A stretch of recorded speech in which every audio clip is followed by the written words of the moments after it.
Soumya alias Sameera పోలీసులని తీసుకొని దర్శన్ ఇంటికి వస్తుంది. ఏంటమ్మా ఇలా వచ్చావు అని ఆనంద అడుగుతుండగా, నాకు న్యాయం కావాలంటే అని అంటూ ఉంటుంది సౌమ్య.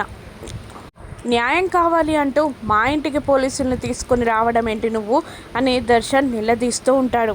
శరణ్య కంగారు పడిపోతూ ఉంటుంది, టెన్షన్ పడుతూ ఉంటుంది శరణ్య.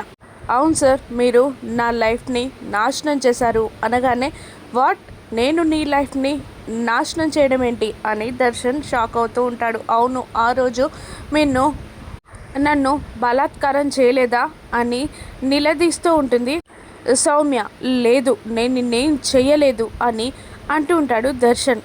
మీరు అబద్ధం ఆడకండి సార్, ఆ రోజు మీరు నన్ను బలాత్కారం చేశారు అని సౌమ్య అంటూ ఉంటుంది. వాట్, నో, అదంతా అబద్ధం అని దర్శన్ అంటూ ఉంటాడు. ప్రూఫ్స్ ఉన్నాయి మేడం అని పోలీసులు చూపిస్తూ ఉంటారు. ప్రూఫ్స్ ఉన్నంత మాత్రాన, అవి ఆ అమ్మాయి చూపించినంత మాత్రాన అవి నిజమేనని మీరెలా కన్ఫర్మ్ చేస్తారు ఎస్ఐ గారు అని ఆనంద అంటూ ఉండగా, మీరు మాట్లాడేది ఏదైనా ఉండాలి అనుకుంటే కోర్టులో మాట్లాడుకోవాలి, అంతే తప్ప ఇక్కడ కాదు. Mister Darshan, you are under arrest.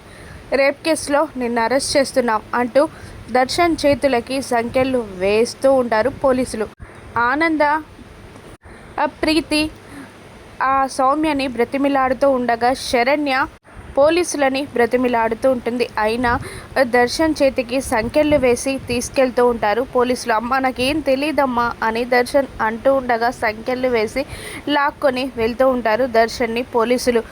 ఆనంద, ప్రీతి, శరణ్య, రోహిత్, లీలావతి అందరూ పోలీసుల్ని బ్రతిమిలాడినా కూడా దర్శన్ని లాక్కెళ్తూ ఉండగా కన్నింగా చూస్తూ ఉంటుంది సౌమ్య. దర్శన్ని ఈ కేసు నుండి ఆనంద, శరణ్య ఎలా బయటికి తీసుకొస్తారో రానున్న ఎపిసోడ్స్లో చూద్దాం. Thank you for watching.